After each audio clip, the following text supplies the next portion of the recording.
Hi everyone. Thank you very much for coming. And my advisor has already introduced me, so I think I'll just start with my presentation.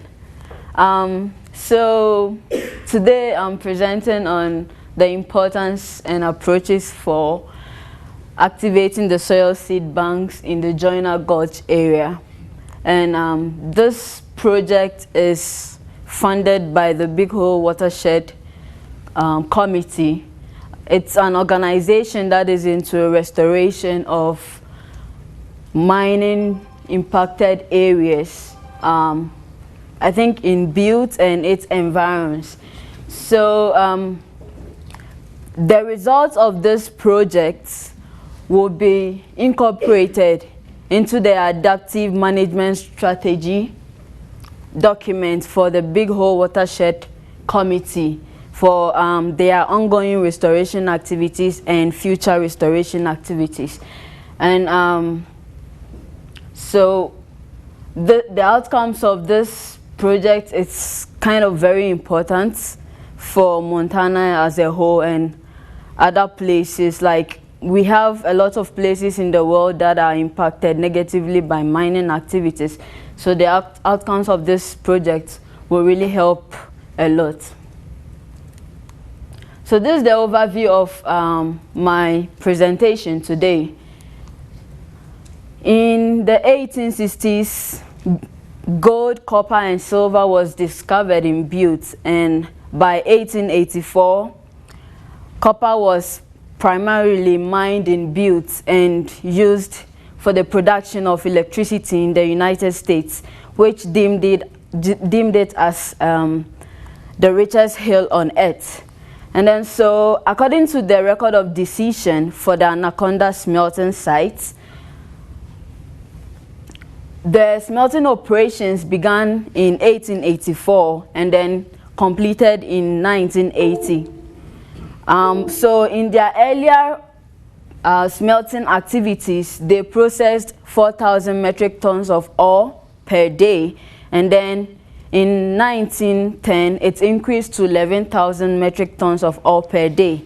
In the same era, there was a huge sales of timber in the area, which led to a lot of deforestation in the same area. And from my perspective, although the timber was used for infrastructure, but also with the smelting activities, the smelting activities required a lot of heat.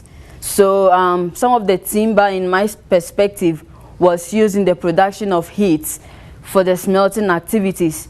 And so coupled with deforestation, the smelting activities caused a huge pollution in the area, in the smelting site and its environs. And most of the soils around were polluted with heavy metals such as cadmium, copper, selenium, and mercury. So this picture shows the site I am working at, which is the Gulch area.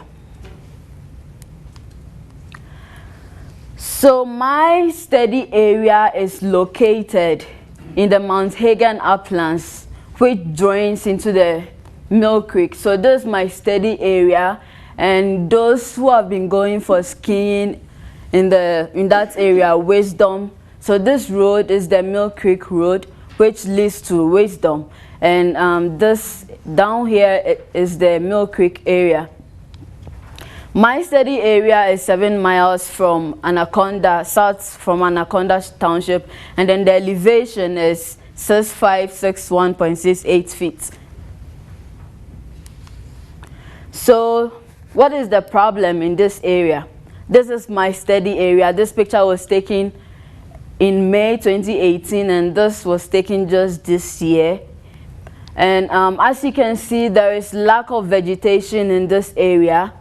You can see some patches of plants, but due to the lack of vegetation in this area, there is a lot of erosion forces occurring in this area. So what can be done here to restore vegetation or to help vegetation re-establishment?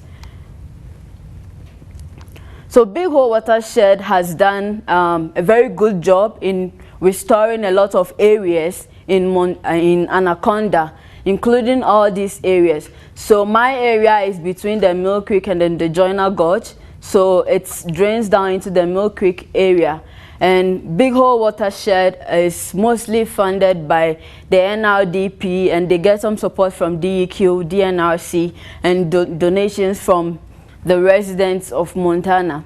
So as you can see, they've done a very good job, and my upcoming slides will show some of the jobs they've done. This is a previous restoration activity by Big Hole Watershed, an upland vegetation enhancement. So they did hand seeding and fertilizing and then hand raking in 2008. They also did seed and fertilizing, like they did seeding and fertilizing by air in some parts of their project areas in 2015.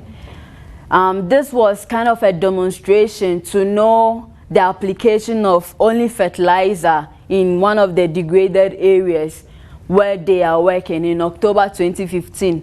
And they also used coir mats for stability. And this shows the outcome of their restoration activity from this particular one. So this one is they started in October 2015, and this is in June 2016. So that's what they got. And so they do not only work on vegetation establishment, they do a lot of other restoration activities in the area. And as you can see, this is kind of a riparian restoration. So they had to restore this particular creek, and then this is the outcome of what they did using the beaver mimicry approach. So I cannot talk about all what they've done, but they've done many restoration activities in the area trying to restore the degraded lands. And this is kind of a summary from 2012 to 2016 on the work they've done, supported by the NRDP, DEQ, and DNRC. But before any restoration activity is done, it is recommended to test the resiliency of the environment or the steady area and its environs. So and one of the ways of doing that is seed bank activation, trying to activate the natural seed bank in the area. Actually, in the restoration world, little attention has been given to trying to use the natural seed bank in restoring areas or degraded areas. But actually, trying to restore the natural seed bank is one of the most cost-effective way, and then the natural way of having establishments, vegetation establishments in degraded soils. So you might want to know what the soil seed bank is. Most people call it genetic bank because it's able to store viable seeds to preserve genetic diversity. The soil seed bank also helps to regenerate species. Most of the times, our ecosystems goes through disturbances, such as the natural disturbances, such as droughts, and then wildfires, and then disturbances from we humans, the things we do to our ecosystems. So the soil seed bank serves as a crucial survival mechanism for many plants, and then helps maintain the stability of an ecosystem. And one of the important things I like about the natural seed bank activation is that it offers a way to preserve the cultural and historical values of plants, because we have most of our plants that are in extinction. So when we are able to use this method, we will be able to get most of them back.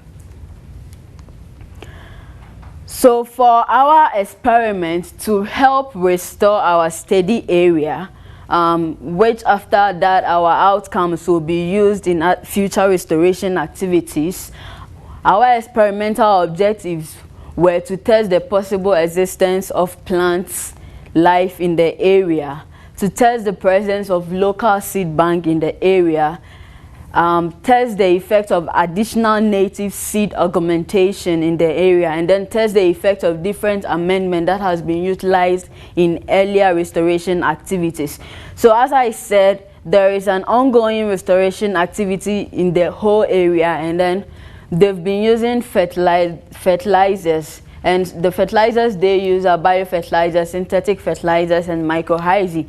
So we didn't want to go far from what they are doing. We want to use what they use out there, and then we'll know the outcomes. And we also want to know the best among the fertilizers that they can use out there. So this is a summary of all the experiments I did for this project, and today my focus will be on the seed bank experiment, but the results of the seed bank experiment led us into doing all these experiments.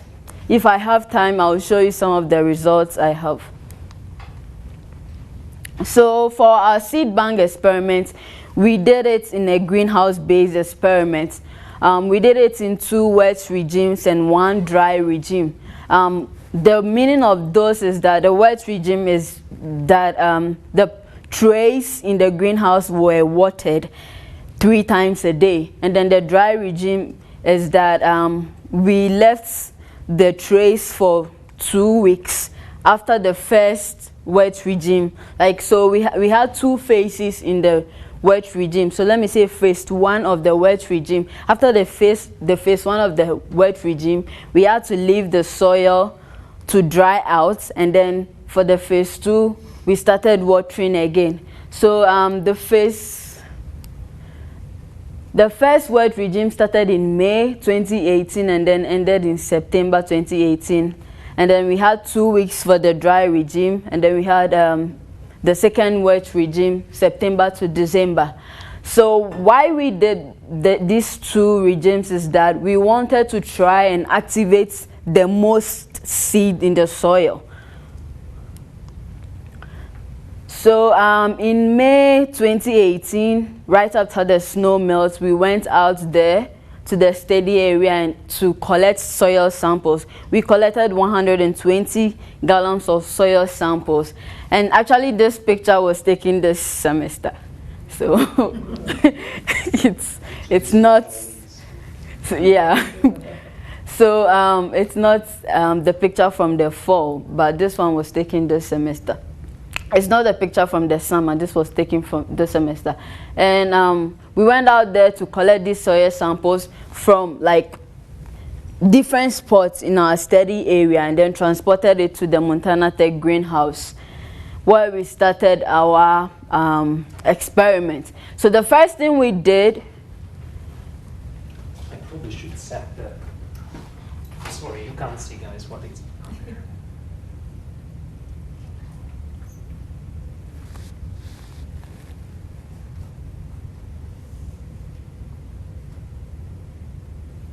Is it getting better? Yeah. Yeah, good.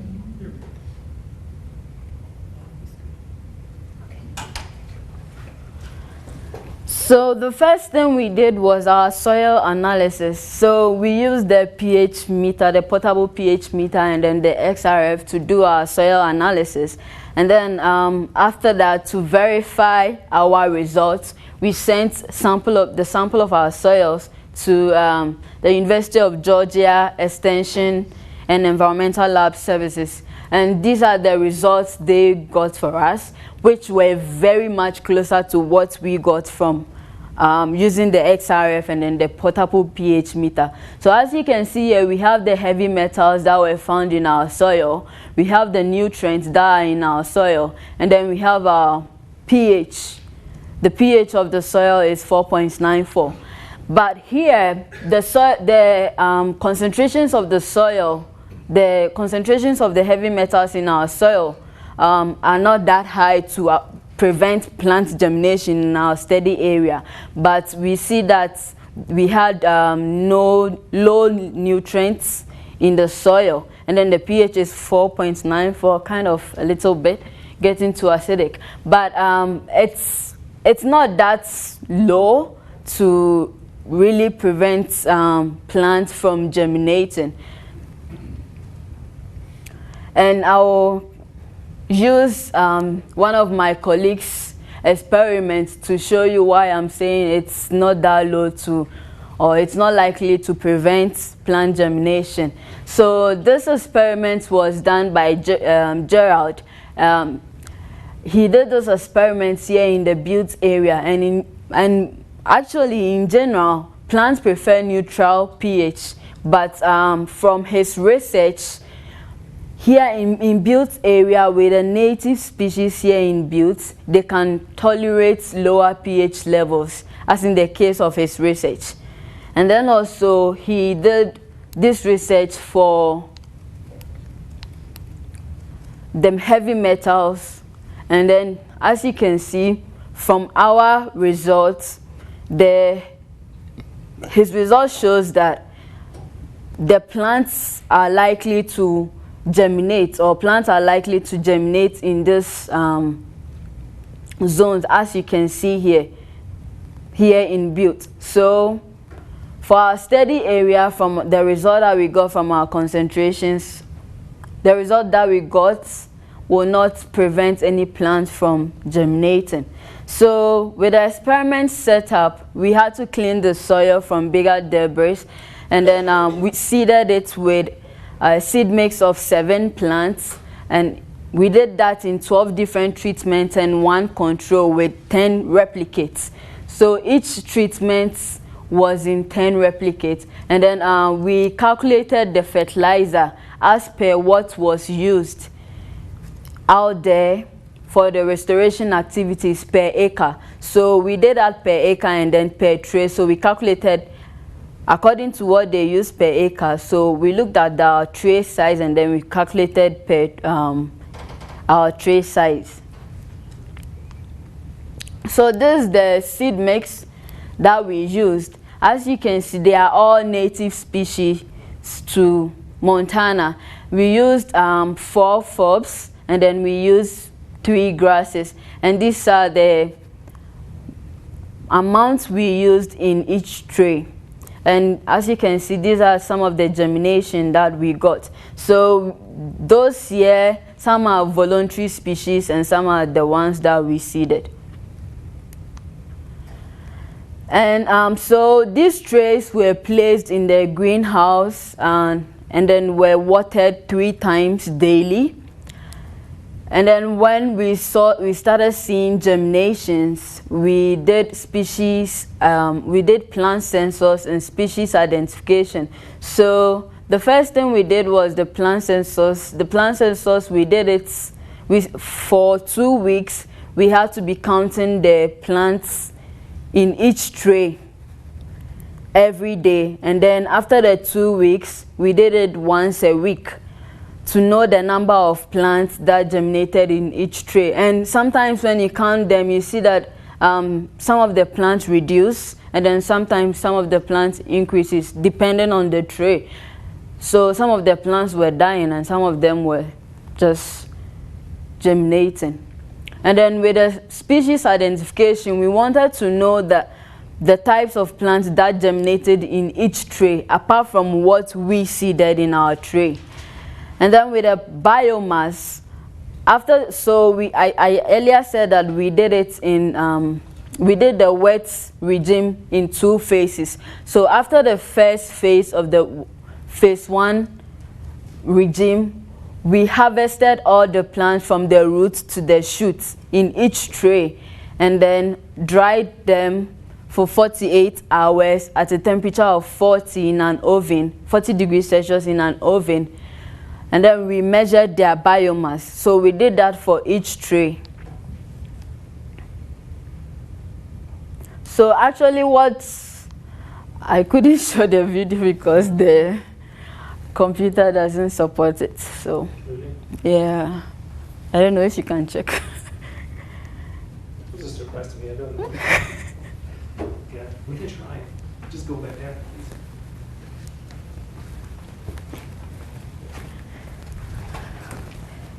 Go down. Go to this one. Yeah, the video. Okay, this one. It doesn't show me. Oh, okay.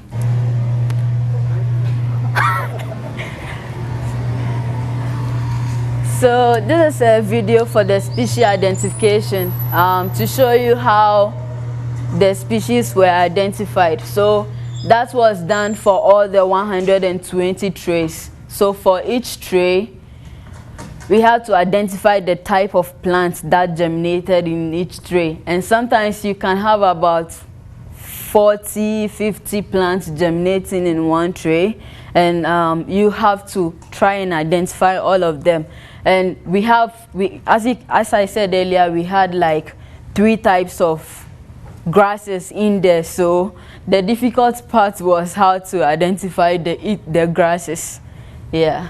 So she needed to be really comfortable actually just identifying them from like little micro traits, you know, whether they have a legal, whether they have some hairs in the joints, whether, you know, to go for which species. We couldn't let them grow up till they're flowering, and then it's easy to key them out. It was, you know, a big work on her side for sure. But anyways, I think, can I stop it? Okay, yeah.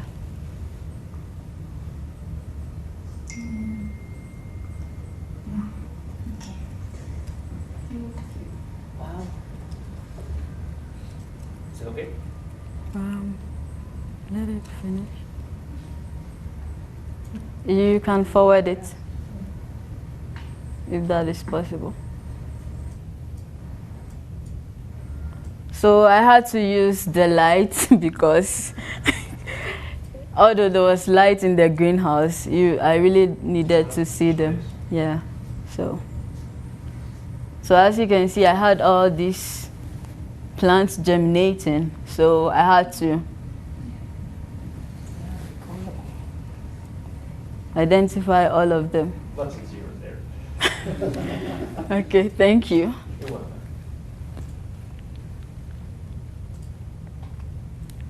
So I'll now start with my results. So from the species identification, we saw that this particular species, this particular plant, Agrostis stolonifera, was germinating a lot. It was on a high increase. It germinated a lot. And as you can see here, for the phase 2 of the wet regime, it germinated in almost all of the 120 trays. But this particular species is not native to the United States. It's an invasive species. It's native to Europe. But we have a lot of them almost everywhere in the United States. So it's confirmed to that our experimental objectives that the seed bank in the area can be activated, because we didn't seed this one. It was already out there. And these are the ones that we seeded. And then we did some statistical analysis, and these are the responses we got. So I've been talking about forbs, grasses. These are what we call forbs, and these are what we call grasses. And the response for the plant recruitment, or the plant that germinated for the grass, we got the amendments not having any effect. That's the biofertilizer, the synthetic fertilizer, and the mycorrhizae. The amendments and the mycorrhizae didn't have any effect on the grasses, but the seed augmentation, when we added a seed mix, we got a very significant effect. Like, we had a lot of plants germinating. And then also with the forb response to the treatments, the amendments we had, the amendment had a significant effect on the forb. So when we added amendments, we had a lot of forbs germinating. And then with the mycorrhizae, it didn't have any effect on it. And then when we added more seeds, we had a lot of forbs germinating. And here is a very nice and interesting result. So, okay, we had the amendments, all of them, all the treatments, we had significant effects on the biomass. And this is the weekly dynamics. As I said, we had to be counting the seedlings or the plants that germinated in each tray for 2 weeks every day, and then 1 week for like the other months left. So we have here the forbs, no seeds, and then forbs when we added seeds, grasses, no seed, grass when we added seed. Actually, seeding helped for both grasses and forbs, but the amendments helped for only the forbs augmentation. And with the plant biomass results, the amendment effects without seed addition. So we had amendment effect without seed addition, and then amendment effect with seed addition for the total biomass of all of them.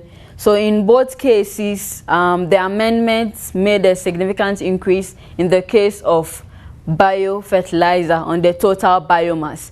So as you can see here, comparing the biofertilizer amendment to the control, that's the test soil that we didn't add any amendments, without seeds, we saw that the biofertilizer helped a lot in the total biomass. And with that of the when seed is added, we also had a biofertilizer increasing the total biomass. So from here you can see synthetic plus bio, but actually it's the effect of the biofertilizer that's helped it go up that much.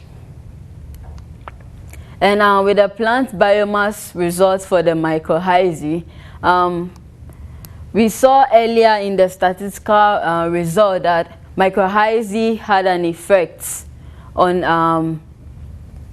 the total biomass, but it didn't have any effect on the plants recruitment, that's the grasses and then the forbs germination. It didn't have any effect on them.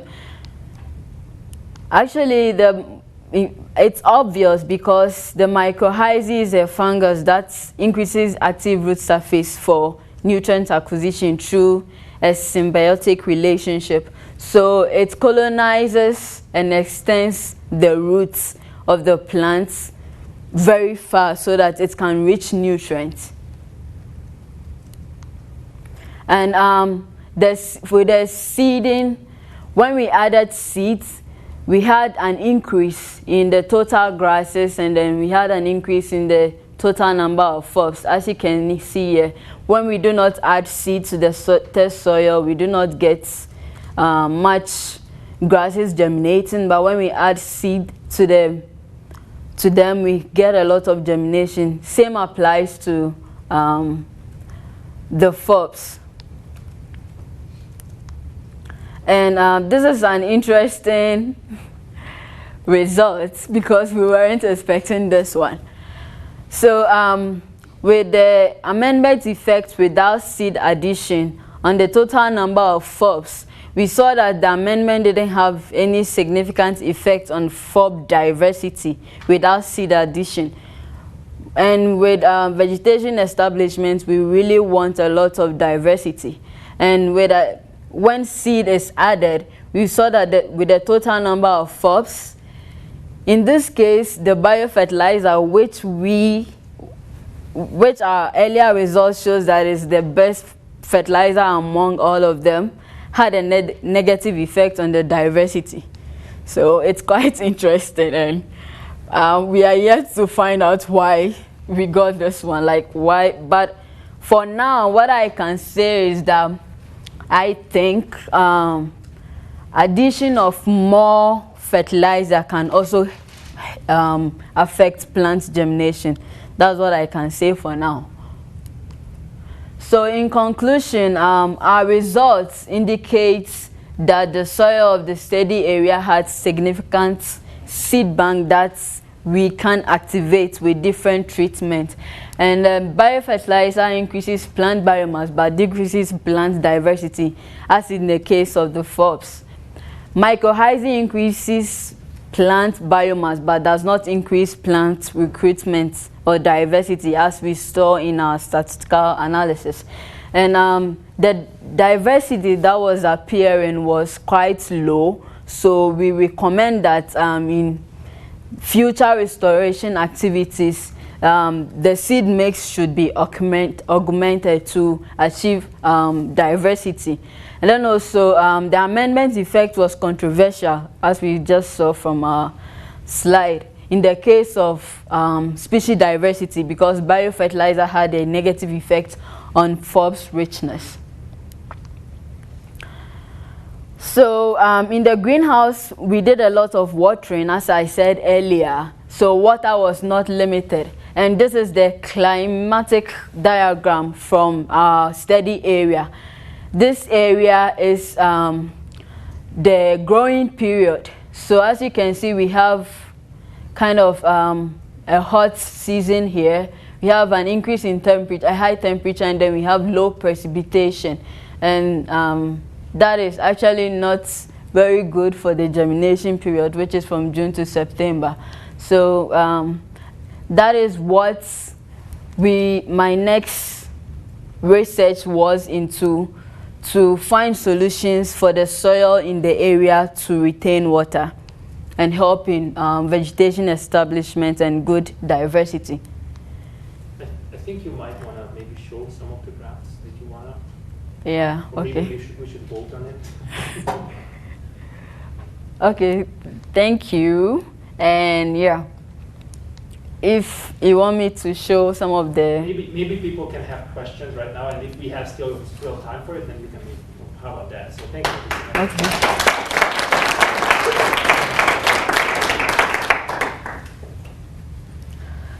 Questions? So who might have a question?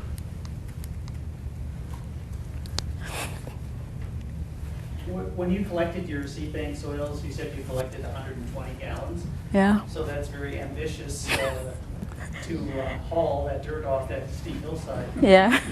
How deep did you collect them? Was it just the top 5 centimeters to get the seed, or did you go 15 centimeters deep? Like, were they Was focused it? to try to capture the seed bank?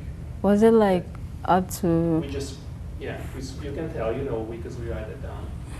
Yeah, it's kind of like 5, up to 5. 5 to 10 centimeters. Scrape the upper layer off a little bit and then kind of try to get the one really where seeds come out. Because that upper layer sometimes is just all rock. Yes, So yes. Yeah. So just try to get that really dry, rocky layer. Yeah. And then it's kind of, most of the top soil over there with the nutrients has been washed down into the valleys due to the erosion occurring there. So did probably most of the seeds, right? oh, yeah.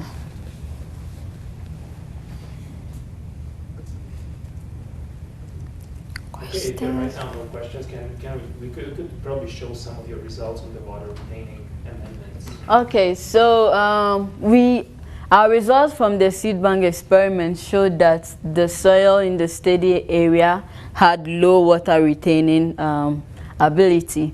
So we decided to work on amendments that can be used to help the soil in the study area retain water. So it was also conducted in a greenhouse-based experiment, and these are the amendments that we used. We used organic compost, peat moss, activated carbon, perlite, zeolite, water storing crystals, straw, and then sawdust. We actually wanted to have something that is more available and like something that is available and then less expensive, that can be used in the restoration activities over there. So these are some of the amendments. I don't have the sawdust here though, but I have all the others here. And so from literature, the amendments were incorporated into the soil by 5% by the weight of the soil. And then we did, this is what I did. I had to sieve the soil, and then the amendments, we had to dry the soil for 48 hours in an oven at a temperature of 40 degrees. So this picture shows me mixing the amendment. This is straw and then the soil. and then sieving the soil. And after weighing them, we put them into this plant growing tubes. And then after that, I place them in a sink of water for all of them for the top of all the tubes to get saturated. And then after it got saturated, I removed it from the sink. So that was done for 48 hours. My first experiment, I didn't know much about that, so I had to stay in the greenhouse till like 12 a.m. And then so I decided that we had the straw especially like increasing. And then so I decided I'm going to do this one again. So I did it. I was now experiencing it, so I did it for the second one, but I didn't suffer that much. So, and this is the result for the water retention experiment, and these are all the amendments that can hold water. I also, so apart from we helping the soil to retain water, we want to make sure that if there are heavy metals in the soil, the amendments can also absorb these heavy metals so that it doesn't affect the plant's germination. So we used lead because lead is a heavy metal. So we used lead in doing this experiment. And so we made a solution, a stock solution from this lead. And then we placed 0.1 gram of all the amendments in the lead for the stock solution. So we have 50 milliliters of the stock solution and then 0.1 gram of the amendments or the adsorbent, which is the amendment. And we place them on shakers at a speed of 200 RPM for 48 hours. So we shake them and then let the amendments absorb the lead in there. Then after that, we filtered them and then measured the remaining lead that was in the solution, that was in the filtrate for each of them. So each amendment had 5 replicates, and we did that. And then we used the ICP OES to measure the concentration of lead left in each of the filtrates.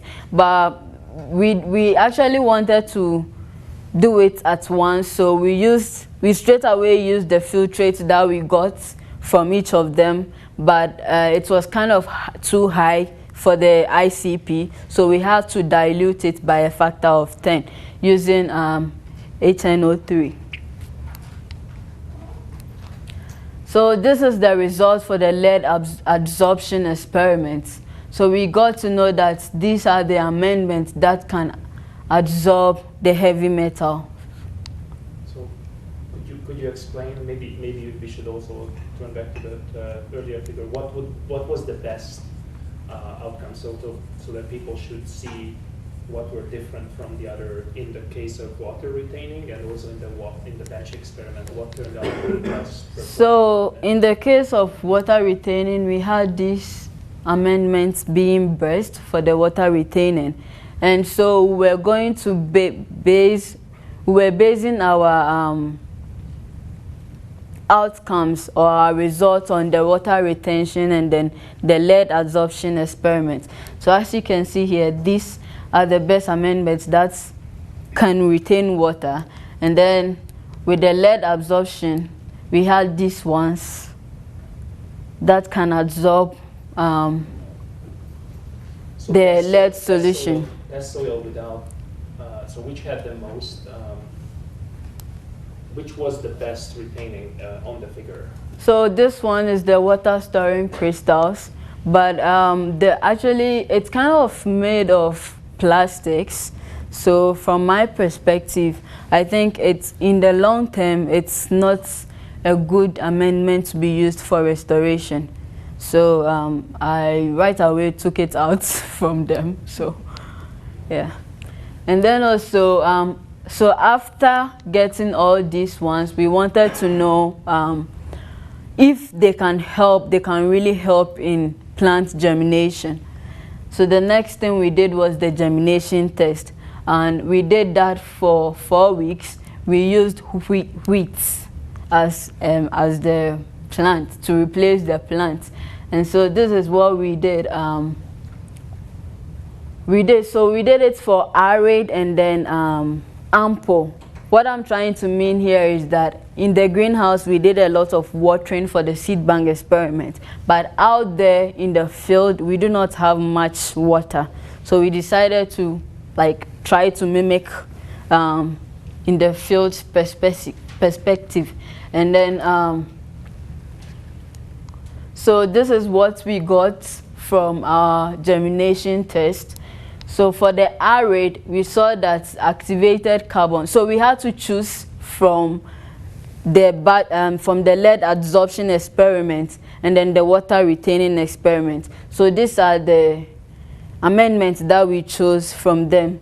We chose activated carbon, perlite, and straw. And then also, in our seed bank experiment, we saw that the biofertilizer was best among all the fertilizers, so we had to incorporate it in the germination test experiment. So with this germination test, we counted the number of germination in each of the tubes. So we used 3 wheat seeds for all of them. So when they started germinating, we counted the number of wheat that germinated in each pot, and then out of the germination we can see that for the arid we had the activated carbon and perlite doing very well, and then with the ample that was watered every day, we had the perlite and then the test soil plus the biofertilizer doing very well. And then also we had to count the leaves for each plant. So with the leaves, we had some having 2 leaves, some having 1, some having 3 leaves. So out of our analysis for the ample, we had a lot of leaves on the activated carbon, and then the biofertilizer, and then perlite. And then with the arid, we had perlite, activated carbon, bio, and then perlite again. So as you can see here, it's kind of, the perlite is kind of winning here.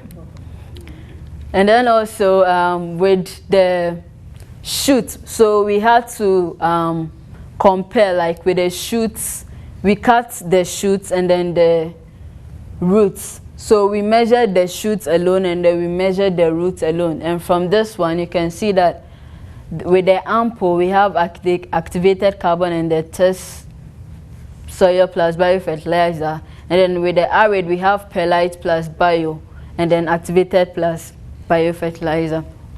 And with that of the roots alone, we have, for the ample, we have activated carbon plus bio, and then straw just came in here. And then also with the arid, we have activated carbon and then the straw. So thank you for now. I'm not done with my analysis.